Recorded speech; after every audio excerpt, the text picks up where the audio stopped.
Hi hello ನಮಸ್ತೆ welcome to Sushma Creatives and Blogs. Hope ಎಲ್ಲರೂ ಚೆನ್ನಾಗಿದ್ದೀರಾ ಅಂತ. ಮುಂಚೆ ಆದರೆ ಎದ್ದಿದ ತಕ್ಷಣ ಒಂದು ಸ್ವಲ್ಪ ನನಗೆ ಅಂತ ಮೀ ಟೈಮ್ನ ತೊಗೊತಾ ಇದ್ದೆ. ಬಟ್ ಈ ನಡುವೆ ಯಾವ ಮೀ ಟೈಮೂ ಇಲ್ಲ.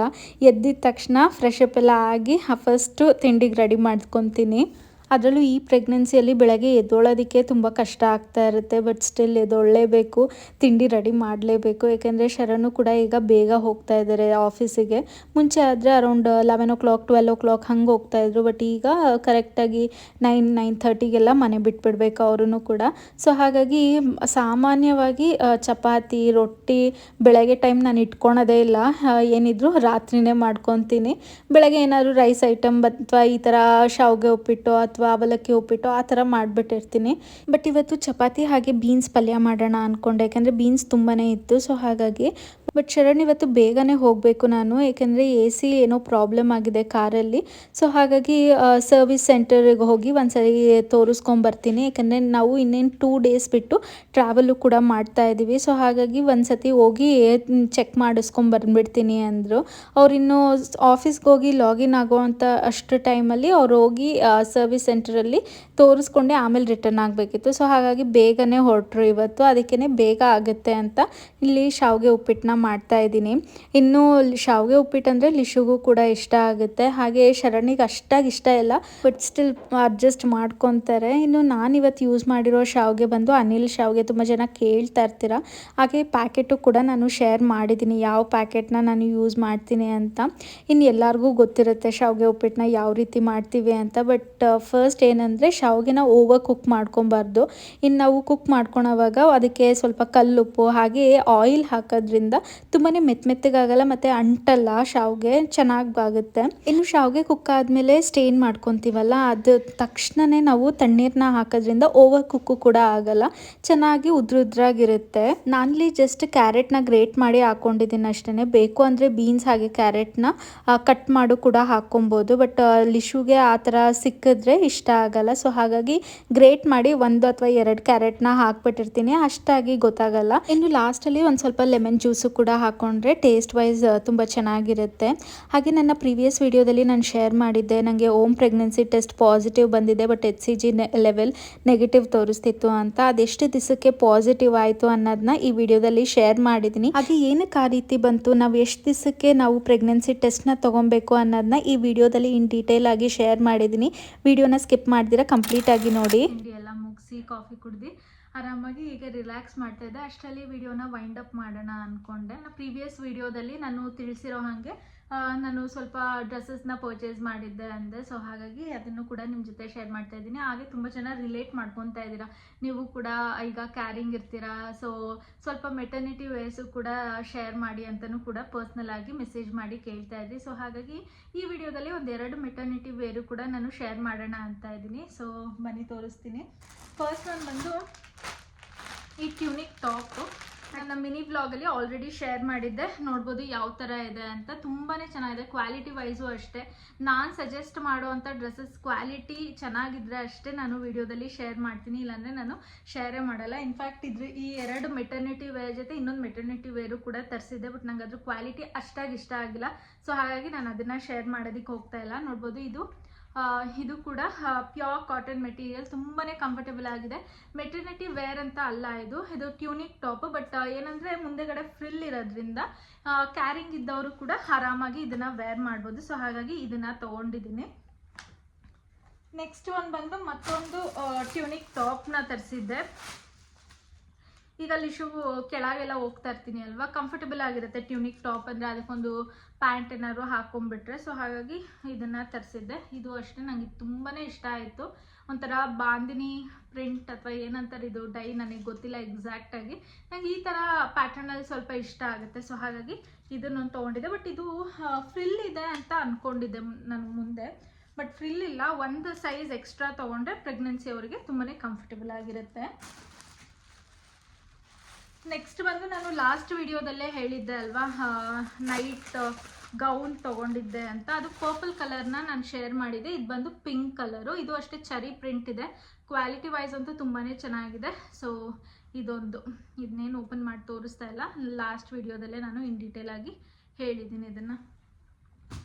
ನೆಕ್ಸ್ಟ್ ಬರೋದಾದರೆ ಮೆಟರ್ನಿಟಿ ಗೌನ್ಸಲ್ಲಿ ತುಂಬ ಜನ ಕೇಳ್ತಾ ಇದ್ರಿ ಆ್ಯಕ್ಚುಲಿ ಮೆಟರ್ನಿಟಿ ವೇರ್ಸ್ನ ಶೇರ್ ಮಾಡಿ ಅಂತ. ಸೊ ನೋಡ್ಬೋದು, ಇದು ಈ ಥರ ಬರುತ್ತೆ. ಮೆಟರ್ನಿಟಿ ಪ್ಯೂರ್ ಕಾಟನ್ ಮೆಟೀರಿಯಲ್ ತುಂಬಾ ಚೆನ್ನಾಗಿದೆ.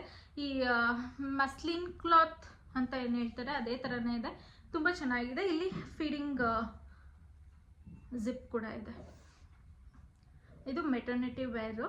ಇದರಲ್ಲೇ ಮತ್ತೊಂದು ಕಲರ್ನ ತರಿಸಿದ್ದೀನಿ, ಒಂದು ಬ್ಲೂ ಕಲರ್, ಮತ್ತೊಂದು ಈ ಥರ ಸ್ಕೈ ಬ್ಲೂ, ಸಿ ಬ್ಲೂ. ಇದೊಂದು ಕಲರ್ನ ತರಿಸಿದ್ದೀನಿ. ಎರಡು ಕೂಡ ಫುಲ್ ಲೆಂತ್, ಸ್ವಲ್ಪ ಉದ್ದ ಇರೋರಿಗೆ ಆ್ಯಂಕಲ್ ಲೆಂತು ಕೂಡ ಬರುತ್ತೆ. ಚೆನ್ನಾಗಿದೆ, ಕ್ವಾಲಿಟಿ ವೈಸ್ ತುಂಬಾ ಚೆನ್ನಾಗಿದೆ. ಅನ್ಕೊಬೋದು ಎಷ್ಟು ಶಾಪ್ ಮಾಡ್ತೀರಾ, ಏನಕ್ಕೆ ಇಷ್ಟೊಂದು ಶಾಪ್ ಮಾಡ್ತೀರಾ, ದುಡ್ಡು ವೇಸ್ಟ್ ಮಾಡ್ತೀರಾ ಅಂತ. ಬಟ್ ನಾನು ಯಾವಾಗಲೂ ಶಾಪ್ ಮಾಡೋದಕ್ಕೆ ಹೋಗಲ್ಲ. ಏನಾದರೂ ಈ ಥರ ಸೇಲ್ ಏನಾದರೂ ನಡೀತಿದ್ದಾಗಷ್ಟೇ ಒಂದಷ್ಟು ಶಾಪ್ ಮಾಡಿ ಇಟ್ಕೊಂಡ್ಬಿಟ್ಟಿರ್ತೀನಿ, ಸೊ ದಟ್ ನನಗೆ ಬೇಕಾದಾಗ ಯೂಸ್ ಮಾಡ್ಕೊಬೋದು ಅಂತ. ಈಗ ಅಮೆಝಾನ್ ಸೇಲ್ ಕೂಡ ನಡೀತಿದೆ ಅಲ್ವಾ, ಸೊ ಈ ಎಲ್ಲ ಪ್ರಾಡಕ್ಟ್ಸು ಕೂಡ ಒಂದು ಬೆಸ್ಟ್ ಅಫೋರ್ಡಬಲ್ ಪ್ರೈಸಲ್ಲೇ ಸಿಕ್ತು ನನಗೆ. ಸೊ ಹಾಗಾಗಿ ಪರ್ಚೇಸ್ ಮಾಡಿದ್ದೆ ಅಷ್ಟೇ. ಈ ಪ್ರಾಡಕ್ಟ್ ಲಿಂಕ್ ಎಲ್ಲ ನಾನು ಡಿಸ್ಕ್ರಿಪ್ಷನಲ್ಲಿ ಹಾಕಿರ್ತೀನಿ, ಚೆಕ್ಔಟ್ ಮಾಡಿ. ಇನ್ನು ಲಾಸ್ಟ್ ವಿಡಿಯೋದಲ್ಲಿ ನಾನು ಹೇಳಿದ್ದೆ, ನನಗೆ ಫಸ್ಟ್ ನಾನು ಟೆಸ್ಟ್ ಮಾಡಿದಾಗ ನನಗೆ ನೆಗೆಟಿವ್ ಬಂದಿತ್ತು. ಅಂದರೆ ನನಗೆ ಯೂರಿನ್ ಪ್ರೆಗ್ನೆನ್ಸಿ ಟೆಸ್ಟಲ್ಲಿ ಅದು ಪಾಸಿಟಿವ್ ಅಂತಲೇ ಬಂತು, ಅಂದರೆ ಫೇಂಟ್ ಲೈನ್ ಬಂತು. ಬಟ್ ನಾನು ಹೀಗೆ ಯೂಟ್ಯೂಬಲ್ಲೆಲ್ಲ ನೋಡ್ತಿರ್ಬೇಕಾದ್ರೆ ಒಂದು ತಲೆ ಕೆಟ್ಟಿದ್ದೇನು ಅಂದರೆ ಎವಾಪರೇಷನ್ ಲೈನ್ ಕೂಡ ಅಪಿಯರ್ ಆಗ್ಬೋದು ಅಂತ. But I was dam sure, ನಾನು ವಿತಿನ್ 5 ಮಿನಿಟ್ಸಲ್ಲೇ ಆ ಲೈನ್ ಅಪಿಯರ್ ಆಗಿತ್ತು. ಬಟ್ ಸ್ಟಿಲ್ ನಾನು ಕನ್ಫ್ಯೂಷನಲ್ಲಿ ಇದ್ದಿದ್ದರಿಂದ ನಾನು ಬ್ಲಡ್ ಟೆಸ್ಟಿಗೆ ಕೊಟ್ಟಿದ್ದೆ, ಬೀಟಾ HCG ಟೆಸ್ಟಿಗೆ. ನಾನು ಮಾಡಿಸಿದ್ದು ಥರ್ಸ್ಡೇ ಅನಿಸುತ್ತೆ. ಥರ್ಸ್ಡೇ ಸಂಜೆ ಹಂಗೆ ನಾನು ಮಧ್ಯಾಹ್ನದಂಗೆ ನಾನು ಬ್ಲಡ್ ಟೆಸ್ಟಿಗೆ ಕೊಟ್ಟಿದ್ದು. ಅರೌಂಡ್ ಈವ್ನಿಂಗ್ ಹಂಗೆ ನನಗೆ ರಿಪೋರ್ಟ್ ಕೂಡ ಬಂತು. ಆವಾಗ ನಂಗೆ ಬರೀ 3.4 ವ್ಯಾಲ್ಯೂ ಇತ್ತು. 5ಇಂದ ಅಬೋವ್ ಇದ್ದರೆ ಅದು ಕ್ಯಾರಿಂಗ್ ಅಂತ, ಅಂದರೆ HCG ಲೆವೆಲ್ 5 ಅಬೋವ್ ಇದ್ದರೆ ಪ್ರೆಗ್ನೆಂಟ್ ಆಗಿದ್ದೀವಿ ಅಂತ, 5ಇಂದ ಕೆಳಗಿದ್ರೆ ಅದು ಪ್ರೆಗ್ನೆಂಟ್ ಅಲ್ಲ ಅಂತ. ಸೊ ಅವತ್ತಂತೂ ತುಂಬಾ ಡಿಸಪಾಯಿಂಟ್ ಆಯಿತು. ತುಂಬ ಹೋಪ್ಸ್ ಇಟ್ಕೊಂಡಿದ್ದೆ ಆ ಮಂತ್ ಆಗ್ಬೋದು ಅಂತ. ಸೊ ಹಾಗೆ ಯೂರಿನ್ ಟೆಸ್ಟಲ್ಲೂ ಕೂಡ ಪಾಸಿಟಿವ್ ಥರನೇ ಬಂದಿತ್ತಲ್ವ, ಸೊ ಹೋಪ್ಸ್ ಇತ್ತು. ಬಟ್ ಅದು ಯಾವಾಗ ಬಂತು ಅವತ್ತು ಫುಲ್ ಡೇ, ಅವತ್ತು ನೆಕ್ಸ್ಟ್ ಡೇ ಫುಲ್ಲು ಬೇಜಾರಲ್ಲೇ ಇದೆ. ಬಟ್ ಸ್ಟಿಲ್ ಏನೋ ಒಂದು ಇನ್ನರ್ ಫೀಲಿಂಗ್ ಅಂತ ಇರುತ್ತೆ ಅಲ್ವಾ, ಇಲ್ಲ ನಾನು ಕ್ಯಾರಿಂಗ್ ಇರ್ಬೋದು ಅನ್ನೋದು. ಆ ಒಂದು ಹೋಪ್ ಮೇಲೆ ಸರಿ ಬಿಡು ನೋಡೋಣ. ಇನ್ನು ಹೇಗೂ 4 ಡೇಸ್ ಇತ್ತು ನನ್ನ ಪೀರಿಯಡ್ಸ್ ಡೇಟಿಗೆ. ಸೊ ಹಾಗಾಗಿ 15th ಏನೋ ಇದ್ದಿದ್ದು, ಆ್ಯಕ್ಚುಲಿ 14th ಅಥವಾ 15th, ಅಂದರೆ ಇನ್ ಬಿಟ್ವೀನ್ ನನಗೆ ಎಕ್ಸಾಕ್ಟಾಗಿ ನೆನಪಿರಲಿಲ್ಲ. ಸೊ ಹಾಗಾಗಿ 14th ಅಥವಾ 15th ಇರ್ಬೋದು. 15th ಚೆಕ್ ಮಾಡೋಣ ಅಂದ್ಬಿಟ್ಟು ನಾನು ಬಿಟ್ಬಿಟ್ಟೆ. 15th ವಾಸ್ ಮಂಡೇ, ಒಂದು 3-4 ಡೇಸ್ ಬಿಟ್ಟು, ಅಂದರೆ 3 ಡೇಸಾ, ಥರ್ಸ್ಡೇ ಮಾಡಿದ್ದು, ಫ್ರೈಡೇ, ಸ್ಯಾಟರ್ಡೆ, ಸಂಡೇ 3 ಡೇಸ್ ಬಿಟ್ಟು ನೆಕ್ಸ್ಟ್ ನಾನು ಮಂಡೇ ಟೆಸ್ಟ್ನ ತೊಗೊಂಡೆ, ಬೆಳಗ್ಗೆ ಟೆಸ್ಟ್ನ ತೊಗೊಂಡೆ. ಆವಾಗಲೂ ಕೂಡ ಫೇಂಟ್ ಲೈನೇ ಬಂತು. ಫೇಂಟ್ ಲೈನ್ ಅಂದರೆ ಸ್ವಲ್ಪ ಡಾರ್ಕ್ ಆಗಿ ಬಂತು ಅಷ್ಟೇ, ಸ್ವಲ್ಪ ಡಾರ್ಕ್ ಆಗಿ ಬಂತು. ಹೇಗೆ ಹೇಳಿ, ಒಂದ್ಸರಿ ಆಲ್ರೆಡಿ ಶರಣ್ಗೆ ಹೇಳ್ಬಿಟ್ಟಿದ್ದೀನಿ. ಶರಣೂ ಆಬ್ವಿಯಸ್ಲಿ ಅವ್ರಿಗೂ ಕೂಡ ಡಿಸಪಾಯಿಂಟ್ ಆಗಿರುತ್ತೆ ಅಲ್ವಾ. ಅವ್ರೇನು ಅಂದ್ಕೊಂಡಿರ್ತಾರೋ, ಅಯ್ಯೋ ಸುಮ್ಮನೆ ನನಗೆ ಅವ್ರಿಗೂ ಆಸೆ ಇಡಿಸ್ಬಿಟ್ನ ಅನ್ನೋ ಥರ ನನಗೊಂದು ಇನ್ನರ್ ಫೀಲಿಂಗು. ನಾನು ಹೇಳೇ ಇರಲಿಲ್ಲ. ನಾನು ಬೆಳಗ್ಗೆ ಪ್ರೆಗ್ನೆನ್ಸಿ ಟೆಸ್ಟ್ ತೊಗೊಂಡೆ, ಅಂದರೆ ಫಸ್ಟ್ ಯೂರಿನಲ್ಲಿ ತೊಗೊಂಡ್ರೆ ತುಂಬಾ ಆ್ಯಕ್ಯುರೇಟಾಗಿ ಬರುತ್ತೆ ಅಂತಲೂ ಕೂಡ ನಾನು ತುಂಬ ವೀಡಿಯೋಸಲ್ಲಿ ನೋಡಿದ್ದೆ. ಹಾಗಾಗಿ ನಾನು ಬೆಳಗ್ಗೆ ಫಸ್ಟ್ ಯೂರಿನಲ್ಲೇ ನಾನು ಪ್ರೆಗ್ನೆನ್ಸಿ ಟೆಸ್ಟ್ನ ಮಾಡಿದೆ. ಆವಾಗಲೂ ಕೂಡ ನನಗೆ ಲೈಟಾಗಿ, ಬಟ್ ದೆನ್ ಮುಂಚೆಗಿನ ಸ್ವಲ್ಪ ಡಾರ್ಕ್ ಆಗಿ ಬಂದಿತ್ತು. ಆವಾಗ ನಾನು ವಿತಿನ್ 5 ಮಿನಿಟ್ಸಲ್ಲೇ ನೋಡಿ ಟೈಮಿಂಗ್ನ ನಾನು ಚೆಕ್ ಮಾಡಿದ್ದೀನಿ. ಬಟ್ ಸ್ಟಿಲ್ ಆವಾಗೂ ಕೂಡ ಫೇಂಟ್ ಲೈನ್ ಬಂದಿದ್ದರಿಂದ ನಾನು ಯಾರ ಹತ್ರನೂ ಹೇಳಲಿಲ್ಲ. ಆ ಇನ್ನರ್ ಫೀಲಿಂಗ್ ಅಂತ ಏನಿರುತ್ತೆ, ಆ ಕನ್ಫ್ಯೂಷನ್ ಸ್ಟೇಟಲ್ಲೇ ಇನ್ನೂ ಇದ್ದೆ. ಮತ್ತು ನನಗೆ ಹೆಂಗಾಗಿತ್ತು ಅಂದರೆ, ಕೇಳ್ತಾ ಇದ್ರಿ ನೀವು ಹೆಂಗೆ ಇಷ್ಟು ದಿವಸ ಪ್ಲ್ಯಾನ್ ಮಾಡಿದ್ರಿ ಅಂತ. ನಾನು IUD ಏನು ಕಾಪರ್ಟಿ ಅಂತ ಏನು ಹೇಳ್ತೀವಿ, ನಾರ್ಮಲ್ ಆಗಿ ಟ್ರೆಡಿಷ್ನಲ್ ಮೆಥಡ್ ಮುಂಚೆಯಿಂದನೂ ಅದನ್ನು ಫಾಲೋ ಮಾಡ್ಕೊಂಬಂದಿದ್ದಾರೆ ಕಾಪರ್ಟಿ. ಅದನ್ನೇ ನಾನು ಕೂಡ ಹಾಕಿಸ್ಕೊಂಡಿದ್ದು. 5 ಇಯರ್ಸ್ದೇನೋ ಹಾಕಿಸ್ಕೊಂಡಿದ್ದೆ. ನಾನು 4.5 ಇಯರ್ಸ್ ಆಗಿತ್ತು, ಅಂದರೆ ಲಿಶು 6 ಮಂತ್ಸ್ ಇದ್ದಾಗ ನಾನು ಹಾಕಿಸ್ಕೊಂಡಿದ್ದು. ಈಗ ನಾನು ಅವಳಿಗೆ ಇನ್ನೇನು 3 ಮಂತ್ಸ್ ಬ್ಯಾಕೇನೋ ನಾನು ಅದನ್ನು ತೆಗೆಸಿದೆ. ಸೊ ಅದಾದಮೇಲೆ ನನಗೆ ಯಾವುದು ಫೋಲಿಕ್ ಆ್ಯಸಿಡ್ ಏನೋ ಟ್ಯಾಬ್ಲೆಟು ಕೂಡ ಕೊಟ್ಟಿದ್ರು. ಅಂದರೆ ಡಾಕ್ಟರ್ ಕೇಳಿ ನೀವೇನಾದ್ರು ನೆಕ್ಸ್ಟ್ ಪ್ರೆಗ್ನೆನ್ಸಿ ಪ್ಲ್ಯಾನ್ ಮಾಡ್ತೀರಾ ಅಂದರೆ ಈ ಥರ ವಿಟಮಿನ್ಸ್ ಕೊಡ್ತೀನಿ ಅಂತ ಹೇಳಿದರು. ಸೊ ಹಾಗಾಗಿ ಫೋಲಿಕ್ ಆ್ಯಸಿಡ್ನ ಒಂದು ಟ್ಯಾಬ್ಲೆಟ್ನೂ ಕೂಡ ಕೊಟ್ಟಿದ್ರು. ಆಲ್ಮೋಸ್ಟ್ 3 ಮಂತ್ಸಿಂದ ನಾನು ಅದನ್ನು ತೊಗೊತಾ ಇದ್ದೆ. ಈಗ ಒಂದು ಸ್ವಲ್ಪ ದಿವಸದಿಂದ, ಅಂದರೆ ನನಗೊಂದು 6-7 ಮಂತ್ಸಿಂದ, ಮಿನಿಮಮ್ ಅಂದರೆ ಒಂದು 8 ಮಂತ್ಸ್ ಅಂತಲೇ ಅಂದ್ಕೊಳ್ಳಿ, 8 ಮಂತ್ಸಿಂದ ಇರ್ರೆಗ್ಯುಲರ್ ಇತ್ತು ನನಗೆ ಪೀರಿಯಡ್ಸು. ಬಟ್ ನಾನು ಯಾವಾಗ ಈ IUD ರಿಮೂವ್ ಮಾಡಿಸ್ದೆ ಅವಾಗಿಂದ ನನಗೆ ಕರೆಕ್ಟಾಗಿ ಎಕ್ಸಾಕ್ಟ್ ಆ ಡೇಟಿಗೆ ಕರೆಕ್ಟಾಗಿ ಪೀರಿಯಡ್ಸ್ ಆಗೋದು. ಮೋಸ್ಟ್ಲಿ ಫೋಲಿಕ್ ಆ್ಯಸಿಡ್ ಬೇರೆ ತೊಗೊತಾ ಇದ್ದೆ, ಹಾಗೆ ವಾಕ್ ಮಾಡ್ತಾ ಇದ್ದೆ, ಅಂದರೆ ಒಂದು ಸ್ವಲ್ಪ ಫಿಸಿಕಲ್ ಆ್ಯಕ್ಟಿವಿಟಿನೂ ಕೂಡ ಇಟ್ಕೊಂಡಿದ್ದೆ. ಯಾಕೆಂದರೆ ಲಿಶು ಪ್ರೆಗ್ನೆನ್ಸಿಯಲ್ಲಿ ನನಗೆ ಫಿಸಿಕಲ್ ಆ್ಯಕ್ಟಿವಿಟಿ ಡಯಟ್ ಎಲ್ಲ ಮಾಡಿ ವಿತಿನ್ 1 ಮಂತಲ್ಲಿ ನಾನು ಕನ್ಸೀವ್ ಆಗಿದ್ದು ಉಂಟು. ಸೊ ಹಾಗಾಗಿ ಇದಕ್ಕೂ ಕೂಡ ನಾನು ಫಿಸಿಕಲ್ ಆ್ಯಕ್ಟಿವಿಟಿ ಇಟ್ಕೊಳ್ಳೋಣ ಅಂದ್ಬಿಟ್ಟು ಫಿಸಿಕಲ್ ಆ್ಯಕ್ಟಿವಿಟಿ ಅಂದರೆ ವಾಕಿಂಗ್ ಮಾಡ್ತಾ ಇದ್ದೆ. ಈ ರೀತಿ ಇದ್ದಾಗ ಓಪ್ಸ್ ಇದ್ದೇ ಇತ್ತು. ಶರಣ್ಗೆ ಹೇಳಿದೆ, ಇಲ್ಲ ನಾನು ಇವತ್ತೂ ಕೂಡ ಒಂದು ಬ್ಲಡ್ ಟೆಸ್ಟ್ನ ತೊಗೊತೀನಿ, ಓಲೋ ಅಲ್ಲೇ ಕರೆಸ್ಬಿಡೋಣ ಮನೆಗೇನೆ ಅಂದ್ಬಿಟ್ಟು ಟ್ಯೂಸ್ಡೇ ಮಾರ್ನಿಂಗ್ ಏನೋ ನಾನು ಬ್ಲಡ್ ಟೆಸ್ಟಿಗೆ ಬುಕ್ ಮಾಡಿದ್ವಿ. ಬಂದರು, ಬ್ಲಡ್ ಟೆಸ್ಟ್ ತೊಗೊಂಡ್ರು. 11 o'clock ಹಂಗೆಲ್ಲ ರಿಪೋರ್ಟ್ ಬಂತು. It was like positive. ನೋಡಿ 3 ಡೇಸಲ್ಲಿ HCG ಲೆವೆಲ್ ಎಷ್ಟು ಇನ್ಕ್ರೀಸ್ ಆಗಿತ್ತು ಅಂದರೆ 3.4 ಇಂದ 146.1 ಆಗಿತ್ತು HCG ಲೆವೆಲ್. ಅಂದರೆ ಅದು ಕನ್ಫರ್ಮ್, ಪ್ರೆಗ್ನೆನ್ಸಿ ಕನ್ಫರ್ಮ್ ಆದಂಗೆನೆ. ಬಿಕಾಸ್ ನಾನು ಹೇಳ್ದೆ ಅಲ್ವಾ, 5 ಇಂದ ಜಾಸ್ತಿ ಇದ್ದರೆ HCG ಲೆವೆಲು ಅದು ಕನ್ಫರ್ಮ್ ಅಂತಾನೆ.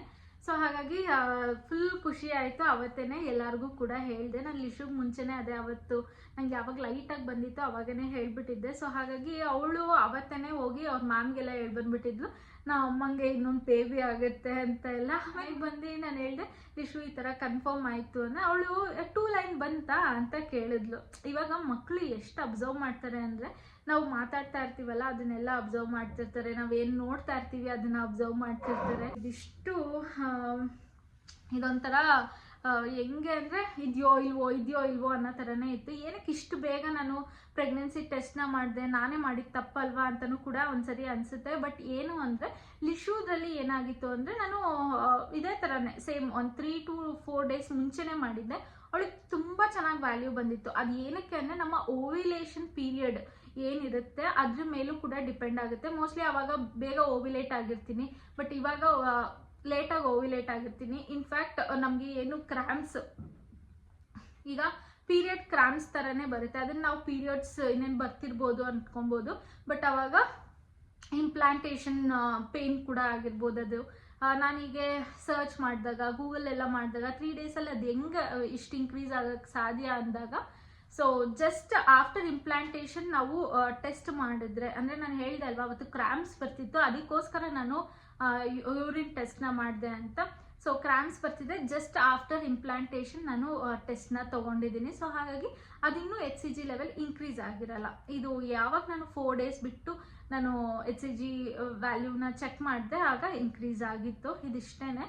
ಸೊ ಬೆಟರ್, ನಮಗೊಂದು ಆ್ಯಕ್ಯುರೇಟಾಗಿ ಬೇಕು ಒಂದು ಹೋಮ್ ಪ್ರೆಗ್ನೆನ್ಸಿ ಟೆಸ್ಟಲ್ಲೇ ಅಂದರೆ ನಮ್ಮ ಡೇಟ್ ಏನಿರುತ್ತೆ ಅವತ್ತಿನ ದಿವಸ, ಇಲ್ಲಾಂದರೆ ಅದು ಒಂದು 3 to 4 ಡೇಸ್ ಬಿಟ್ಟು ಮಾಡಿದ್ರೆ ಆ್ಯಕ್ಯುರೇಟಾಗಿ ಗೊತ್ತಾಗ್ಬಿಡುತ್ತೆ. ಇದಾಗಿತ್ತು ಇವತ್ತಿನ ವಿಡಿಯೋ.